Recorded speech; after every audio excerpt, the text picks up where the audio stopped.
Aplaudo o nome do Senhor Jesus, porque Ele é digno de toda honra e de toda glória.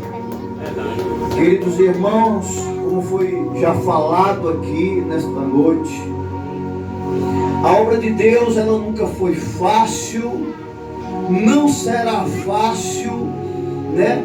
Nunca vai ser algo fácil de se realizar, de se executar aqui na terra. Por quê?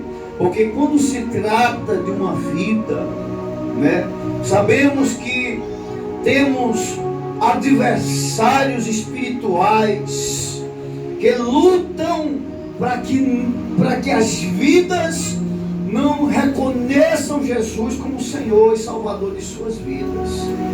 Vemos que tem adversários espirituais, demônios nas regiões celestes, que lutam 24 horas para colocar pensamentos errados nas pessoas, para colocar costumes errados nas pessoas. E eu vou lhe dizer com toda sinceridade, para que o mundo seja arrancado de dentro do coração de uma pessoa, não é fácil, irmão. Não é fácil você arrancar o mundo de dentro do coração de um ser humano com a pregação do Evangelho. Não é fácil. Não é fácil arrancar o mundo do coração de uma criança, de um jovem, muito menos de um adulto. Pastor, criança tem um mundo no coração? Tem, irmão. Tem. Hoje a inocência das crianças já é quase algo assim que é impossível você identificar uma criança que ainda é inocente. Está entendendo? Porque hoje nós vivemos em uma época onde a internet, irmão, ensina tudo que não presta. Ensina coisa boa também, mas ensina tudo que não presta para as pessoas. Porque a internet, ela vai depender de como nós usamos a internet, irmão. É um veículo bom? É, porque você pode fazer uma pesquisa, você pode pesquisar aqui um endereço, você está querendo se locomover para algum local e você não sabe, você coloca aqui um GPS, rapidamente você chega naquele destino, né? Então a internet é algo muito proveitoso, mas também é um veículo que ensina muita coisa que não presta, irmão. E hoje, crianças de 7, 8, 10 anos já têm acesso, irmão, à internet. E só Jesus sabe o que é que essas crianças assistem. Então, quando uma pessoa abre um veículo desse, que tem todo tipo de informação, ela recebe ou coisa boa ou coisa ruim para dentro dela, né? E para se arrancar esse tipo de situação de dentro de uma pessoa, não é fácil. As pessoas pensam que é somente vir para a igreja um dia, 2 dias, 1 mês, 2 meses, 1 ano, a pessoa vai se libertar. Não, irmão. Você pode passar 10 anos vindo para a casa de Deus. Se você não levar a coisa na seriedade, você não se liberta. Verdade, Deus. A gente tem que aprender desde criança, levar o Evangelho na seriedade, com respeito. Temos que respeitar o Evangelho já desde criança, irmão. Porque se você não respeitar o Evangelho já desde criancinha, quando você ficar grande é que você não vai respeitar mesmo. Então, nós estamos fazendo o que é o possível, né, para ganhar o máximo de pessoas possíveis para o reino de Deus, né? Deus tem me dado aqui, tem colocado um desafio muito grande para mim executar aqui estas crianças. Essas crianças têm estado conosco e para nós tem sido um grande desafio, porque nós temos tentado educá-las sem a presença dos pais, porque os pais são os primeiros lá, não tem tanto interesse, né? E nós estamos aqui lutando por elas para o quê? Implementar dentro do coração dela o Evangelho. Temos tentado nos tornar aqui influenciadores espirituais. É verdade, Deus. Através da nossa influência, nós temos tentado influenciá-las ao reino, né? Aprender as coisas do reino. Se ela escuta e não pratica lá fora, irmão, a culpa não é da igreja, por a igreja não ensinar, não. A igreja ensina, irmão. A igreja ensina a palavra. Nós chamamos a atenção, nós falamos quando as coisas estão erradas, nós falamos. Agora, eu tenho a obrigação de estar em todos os lugares onde elas estão? Não.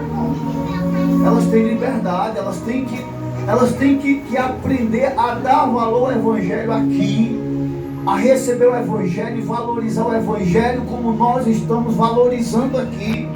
Por quê? Porque a partir do momento que estas crianças, adultos, jovens, aprenderem a dar valor ao evangelho, eles vão aprender a renunciar ao mundo. O ser humano, ele só aprende a renunciar ao mundo quando ele aprende a valorizar o evangelho que está ouvindo. Verdade, Deus. Quando aprende a valorizar o evangelho que está escutando aqui. Porque quando a pessoa aprende a dar valor ao evangelho, ele aprende a dizer não para o mundo, irmão. Aprende a dizer não para a carnalidade, para as coisas que são poluentes na vida espiritual do ser humano, né, irmão? Então o evangelho é uma arma que nós temos nas mãos para combater o quê?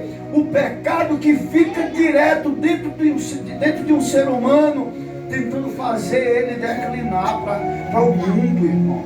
O evangelho é a única arma que nós temos.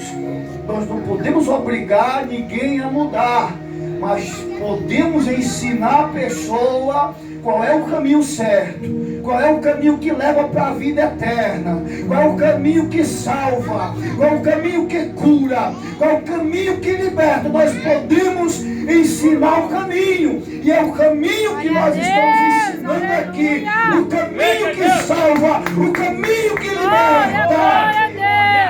Agora, se a pessoa não se libertar, aí a culpa não é de quem está ensinando, não. A culpa é de quem está escolhendo o caminho errado. Verdade, meu Se a pessoa não valorizar a salvação e perdê-la, a culpa não é de quem está ensinando o caminho da salvação, não. Porque o caminho da salvação está sendo ensinado, irmão. O caminho da salvação está sendo ensinado. A Bíblia diz que se Deus mandar o atalaia falar algo, e ele falar, e aquela pessoa não se arrepender, Deus vai cobrar do sangue daquele que não quis receber. E o atalaia, ele é poupado de ser cobrado por Deus. Por quê? Porque ele falou. Mas se Deus mandar um atalaia de Deus falar e ele se recusar a falar, aí Deus vai cobrar do sangue daquela pessoa. Se ela for para o inferno, Deus vai cobrar do atalaia de Deus, né, que se recusou a falar a palavra para aquela pessoa.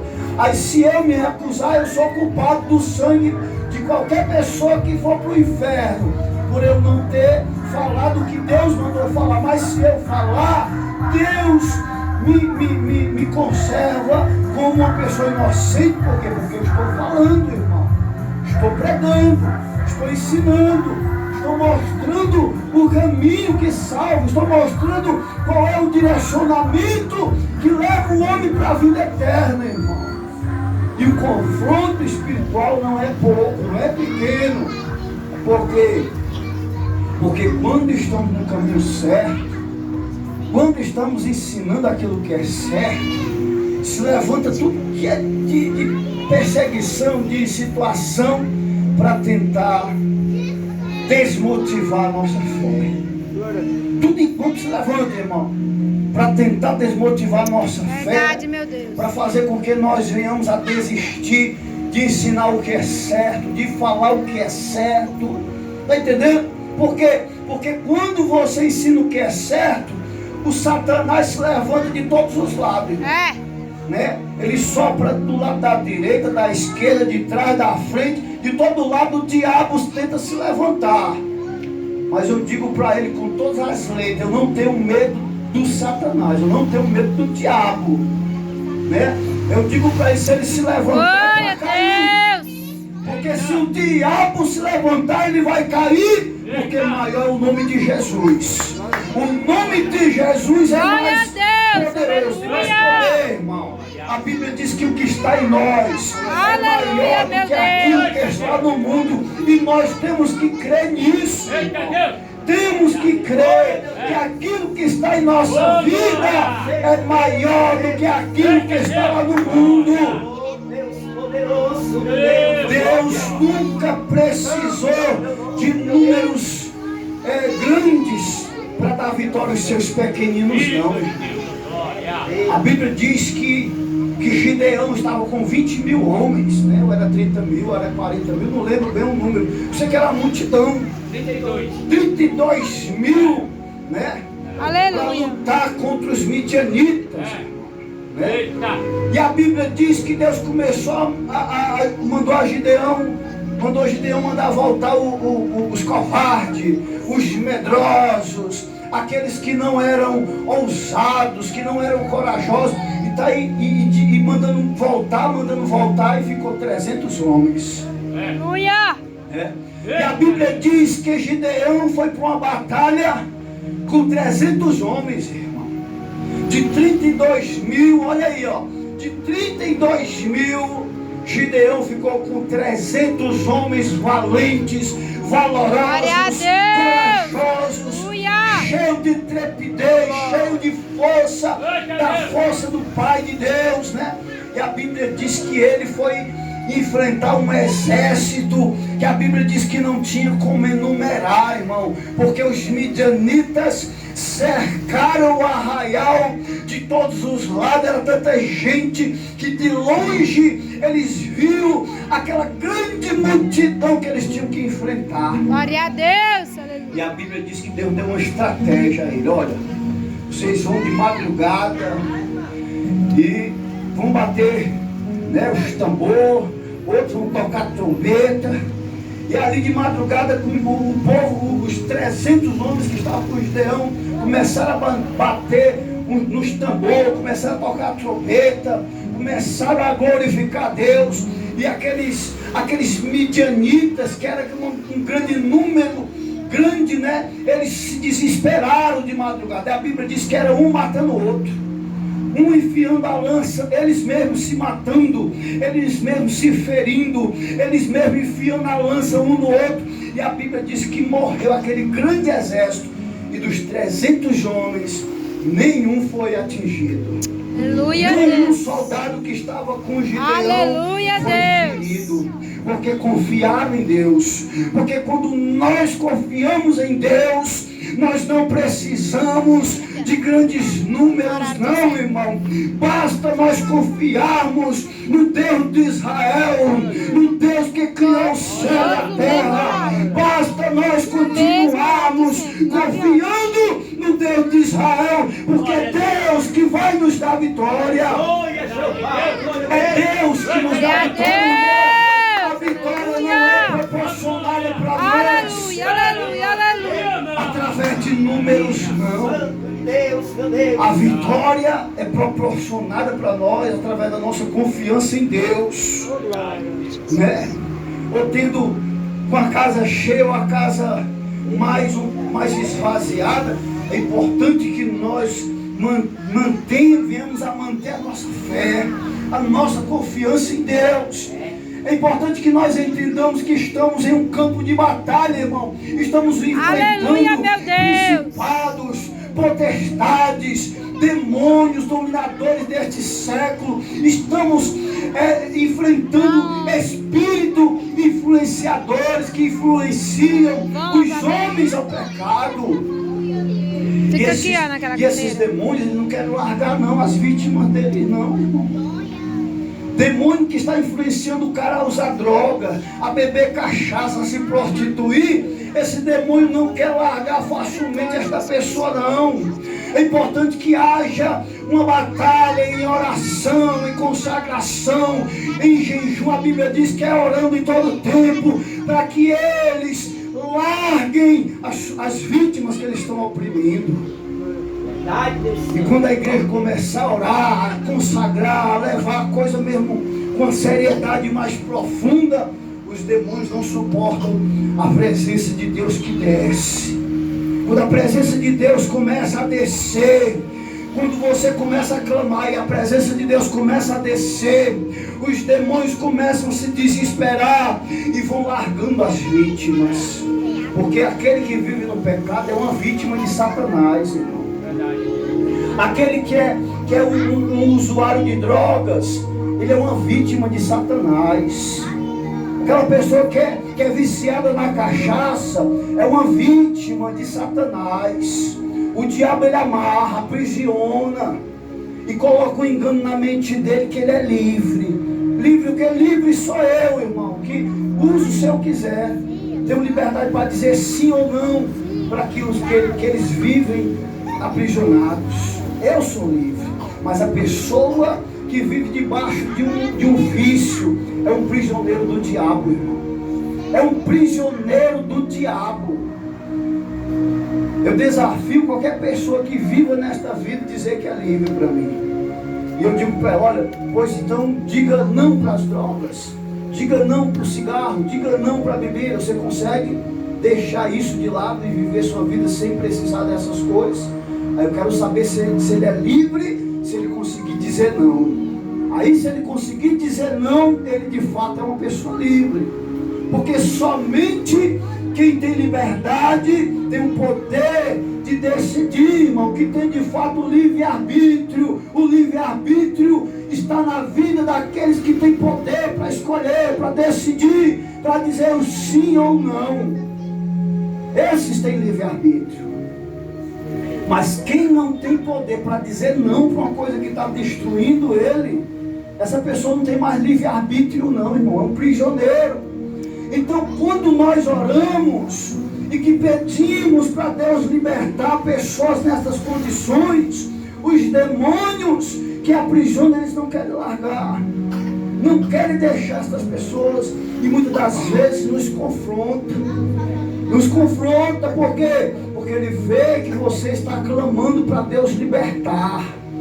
O demônio está vendo que você está pedindo para Deus tirar aquela pessoa daquela situação.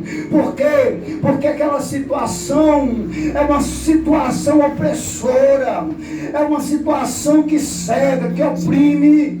E quando você clama para Deus libertar aquela pessoa daquela situação, o diabo não quer deixar de oprimir.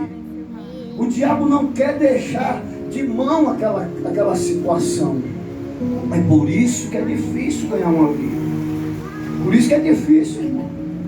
É por isso que é difícil ganhar e difícil sustentar dentro da casa de Deus. Porque não é só ganhar. Se fosse só ganhar, era, né, eu diria que era até mais fácil. Mas é ganhar e lutar todo dia para sustentar aquela pessoa dentro da casa de Deus, irmão. Aí tem pessoas que julgam lá fora, mas não querem passar um dia na luta que você enfrenta diariamente. Tem pessoas que julgam lá fora, mas não conseguem nem entrar aqui dentro, irmão. Às vezes tem pessoas que ficam julgando, às vezes uma pessoa que está aqui, ó, dentro da casa de Deus, que ainda não está liberta, ainda está impossível, ou criança ou adulto, né? Julga, né? O fulano de tal está na igreja daquele jeito e tal, mas não consegue fazer nem o que aquela criança está fazendo, de estar na casa de Deus. É um crente 007, está entendendo? Ninguém sabe que é crente. Talvez em cantos que ninguém saiba que ele é crente, ele se declare crente. Mas no local que mora, não vai na casa de Deus, não é fiel a Deus, não se dedica para nada na casa de Deus e fica dizendo que é crente. É o 007, irmão. Está entendendo? É um crente disfarçado, mas para julgar, para criticar os que estão lutando dentro da casa de Deus, tem uma linguinha bem afiadinha, sabe, irmão? Tem uma linguazinha bem afiadinha para apontar para aqueles que ainda não estão mostrando um resultado aprazível, né? Que ainda não estão mostrando um resultado satisfatório. né? Porque ao invés de nós julgarmos uma criancinha dessa, a gente tem que orar por ela. Temos que fazer por onde ajudar ela a se sustentar dentro da casa de Deus. Está entendendo, irmão? É isso que nós temos que fazer. Porque julgar é fácil lá fora. Julgar lá fora é fácil. Julgar, dizer que fulano ou beltrano ou cicrano não está conseguindo, é fácil, né? Porque está lá fora. Quero ver ele entrar aqui e tentar vencer da forma como estas crianças estão tentando vencer. Aí eu quero ver, está entendendo? Vir para a casa de Deus e se esforçar para mudar, se esforçar para servir, se esforçar para mostrar um resultado positivo. Aí eu desafio todo apontador de erros. Eu desafio todos os apontadores de erros a fazer o que elas estão fazendo. Ainda não são transformação, não. São impossíveis, são brincalhonas, mas está aqui, irmão. Mas está aqui no escudo, né? E quando estiver aqui eu vou lutar por elas. Vou tentar ensinar, vou repreender. Nem que seja na frente de todo mundo, eu repreendo, chamo a atenção, falo o nome. Está entendendo? Por quê? Porque o meu papel aqui é de pastor e também estou exercendo até uma função de pai. Porque às vezes, o próprio pai às vezes não fala isso, né? Não dá o conselho certo para o filho. E às vezes é importante nós darmos o conselho certo, até para os filhos que não é da gente. Por quê? Porque a nossa responsabilidade aqui é de ensinar a verdade, é ensinar o Evangelho de Jesus Cristo, é ensinar o caminho certo que leva o homem para morar no céu. Porque nós somos orientadores, irmão. Somos orientadores, somos pessoas que estamos aqui com a responsabilidade de ensinarmos o reino de Deus, o caminho para o reino de Deus, irmão. Ninguém está aqui, nós não podemos chegar e pegar e obrigar a pessoa a caminhar à força, não, mas temos que ensinar e mostrar que dentro do caminho que leva para o reino de Deus tem responsabilidades. Está entendendo? O caminho é estreito, a pessoa vai ouvir coisas que não gosta, vai ouvir coisa que vai confrontar com ele. Porque quando a palavra confronta o pecado do homem, o pecado do homem dá um salto lá, né? Porque quando a palavra confronta o pecado de alguém, aquele alguém dá um salto. Epa, comigo não, tá, né? Por quê? Porque a palavra confrontou.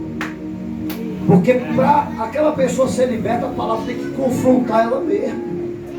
Tem que confrontar, irmão. Porque se a palavra não confrontar, ela nunca vai entender que isso é algo importante, que existe responsabilidade nisso aqui, irmão. Nós não estamos aqui brincando de ser crente. Você acha que é fácil todos os cultos estar com essa porta aberta? Não, irmão. Não é fácil. Não é fácil, por quê? Porque todas as vezes que você abre a porta, você fica com aquele pensamento: meu Deus, me ajuda, me dá uma palavra, Senhor, me usa nesta noite, me ajuda, Pai, né? Então todos os dias que você abre a porta, que eu abro a porta dessa igreja para orar, ou para realizar qualquer culto, eu já entro pedindo ajuda a Deus, irmão. Eu já entro aqui pedindo ajuda a Deus. Senhor, me ajuda, coloca a palavra certa na minha boca, me use da forma como o Senhor quiser usar, meu Pai. Eu quero ser usado por Ti, eu quero ser instrumento na Tua mão, Senhor. Então a primeira coisa que eu faço é orar e pedir a Deus para Ele me usar, e pedir para Deus trazer as pessoas. Senhor, traga os Teus filhos, envia o anjo para trazer cada um em segurança, em paz, para ouvir a Tua palavra hoje, Senhor. Traz o Teu povo para a Tua presença hoje, Senhor, para eu poder ensiná-los, para eu poder educá-los na fé, para eu poder educá-los na Tua palavra, Senhor. Traz o Teu povo. E assim é a vida de um pastor, irmão. A vida de um pastor é desse jeito, irmão. Você não ora só por você, não. Você ora por todo mundo, irmão. Pedindo para Deus livrar, proteger, guardar, dos perigos, das ciladas, das armadilhas, das setas inflamadas do diabo. A gente enfrenta cada situação por causa das ovelhas, irmão. Porque enquanto as ovelhas estão vindo, você está orando, pedindo para Jesus livrar, para desviar aquelas setas, para tirar aquela pessoa do caminho do perigo, para tirar as armadilhas do meio da estrada, do caminho, para aquela pessoa não cair nas armadilhas de Satanás. Irmãos, a gente clama a Deus pelas vidas, para que as vidas possam chegar em segurança à casa do Pai, irmão. Porque na casa do Pai ela vai ouvir uma palavra, ela vai ser edificada, ela vai se alegrar, ela vai cantar, ela vai participar. Então dentro da casa do Pai, ela vai se alegrar na presença de Deus. Na casa do Pai, a pessoa que está dentro da casa do Pai, ela está dentro da casa do Pai se alegrando com a presença de Deus. Aquela jovem, quando ela estava cantando aqui, ela não estava, foi para casa, a mãe dela ligou, não foi? A mãe dela ligou, pediu para ela ir, olha aí como é que é as coisas. A mãe sabe que a filha está na igreja. Liga para a filha sair da igreja para ir para casa. Está vendo, irmão, como é difícil? Mas na hora que ela estava cantando aqui, eu estava sentindo a presença dele. Eu estava sentindo a presença de Deus nos louvores que ela estava cantando. Aí veja como é difícil o trabalho do pastor. A pessoa está dentro da casa de Deus, aí a mãe liga, manda ir para casa. Se estivesse lá no mundo, ela talvez não ligasse. Se estivesse lá no meio da rua com brincadeira, talvez a mãe e o pai ligassem para ir para casa. Não ligava não. Uma coisa no caminho. Exatamente. Está entendendo? Certo, né? Está entendendo? Talvez se estivesse lá no meio da rua, o pai e a mãe não teriam ligado. Mas está dentro da casa de Deus, aí liga para a criança ir para casa e não concluir aquele compromisso com Deus. Aí eu sou culpado por isso, irmão. Eu sou culpado porque que as coisas acontecem assim. Sou culpado não, meu querido, porque eu estou ensinando o que é certo. Agora é o tipo da coisa, eu estou ensinando uma pessoa a se socializar, ser uma pessoa do bem, uma pessoa de Deus. Estou ensinando a pessoa a se tornar uma pessoa realmente íntegra na presença de Deus. Estou ensinando o certo, né? Qual era o papel do pai e da mãe? É incentivar, vá minha filha, vá meu filho para a casa de Deus. E só venha para casa depois que terminar o culto. Depois que terminar o culto, você vem para casa. Mas enquanto o culto não terminar, não saia da igreja. Fique lá na igreja, respeite o local da casa de Deus. Tenha compromisso lá, tenha um comportamento louvável a Deus e faça a sua parte. Né? O pai tem que dar o conselho certo. Né? Para ajudar também a gente a educar o filho na palavra do Senhor. Porque se estiver lá no colégio, irmão, lá no colégio, no meio de uma aula, né? E o pai ligar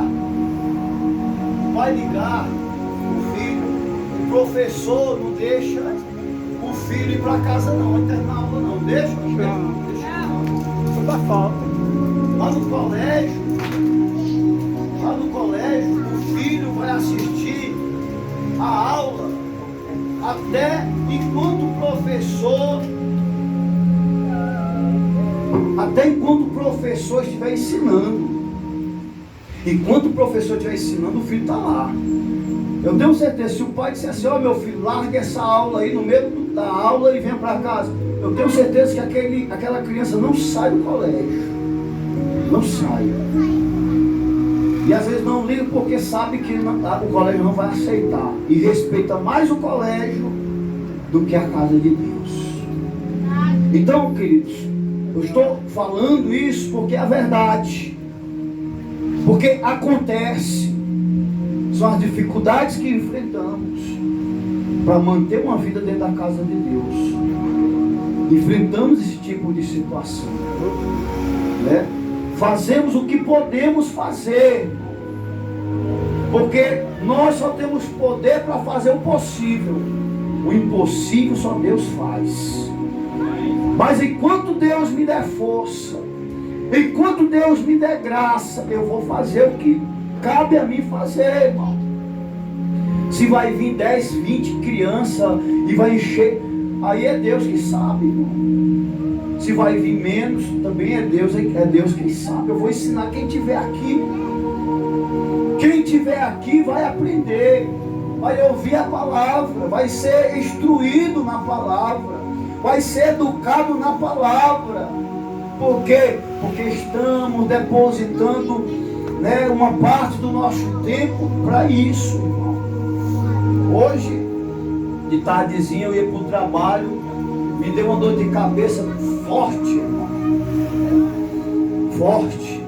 Aí liguei o meu companheiro que trabalha comigo, perguntei se ele ia, né? Ele disse, não ia trabalhar hoje. Ia faltar, ia pagar no outro dia, né? Eu já ia trabalhar só hoje, né? No trecho lá na beira-mar. Aí eu com dor de cabeça, faz alguma coisa.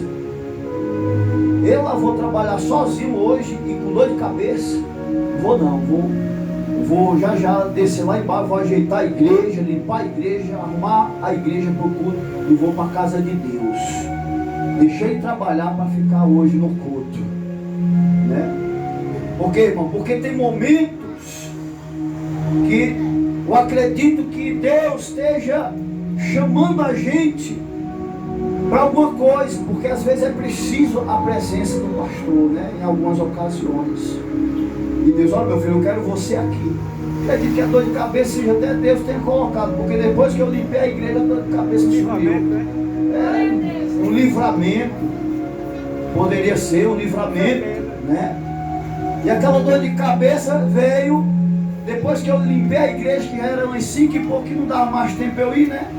Aí a dor de cabeça passou. Não tomei remédio, nada, a dor de cabeça passou. E eu entendi que Deus não queria que eu fosse, irmão. Eu entendi que Deus não queria que eu fosse. Olha, meu filho, eu não quero que você vá hoje, eu quero que você fique hoje aqui. Então, irmão, para ser servo de Deus, a gente tem que atender o que Deus manda a gente fazer, irmão, né? Eu atendi o que Deus me mandou fazer.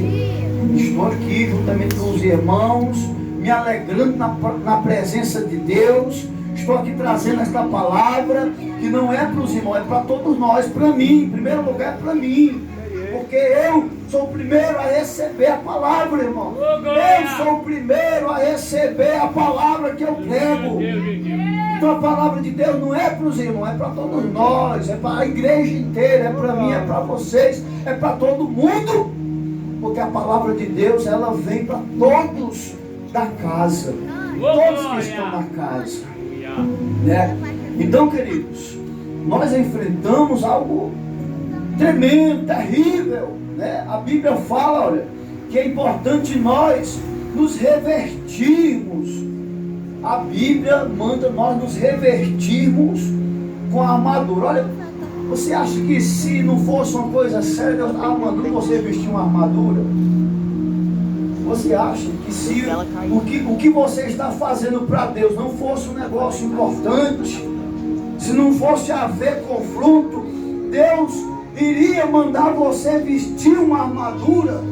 Não, irmão. Sabe por que Deus manda você vestir uma armadura? Porque Ele sabe que no meio deste trajeto, desta trajetória que você está andando, você vai enfrentar confrontos. E você precisa estar protegido com a armadura. Aí a Bíblia diz, para que possais estar firme contra as astutas ciladas do diabo. Olha aí, a armadura é para nós estarmos firmes contra as astutas ciladas do diabo.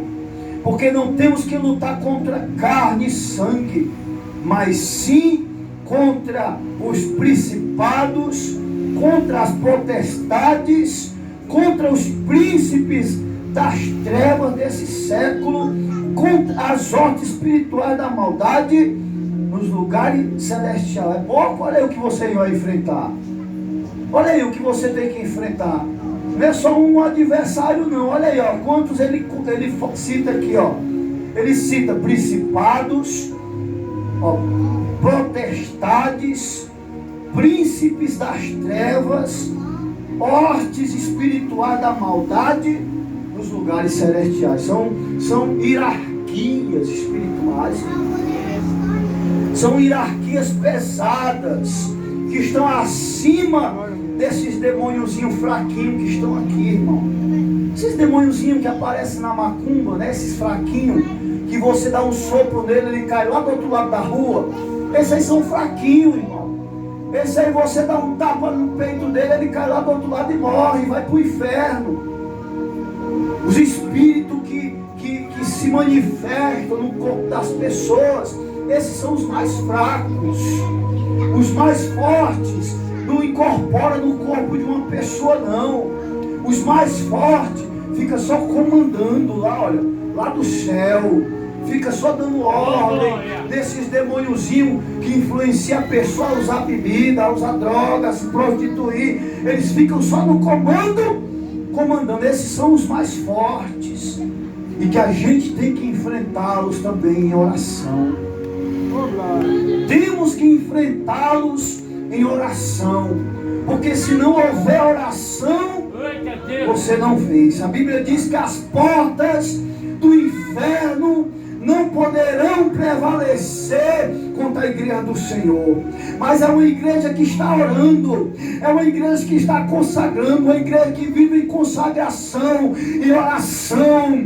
As portas do inferno não poderão prevalecer contra você, se você estiver unido, se você estiver buscando, se você estiver adorando, se você estiver intercedendo, clamando pelo nome do Senhor Jesus. As portas do inferno não poderão prevalecer contra a tua vida.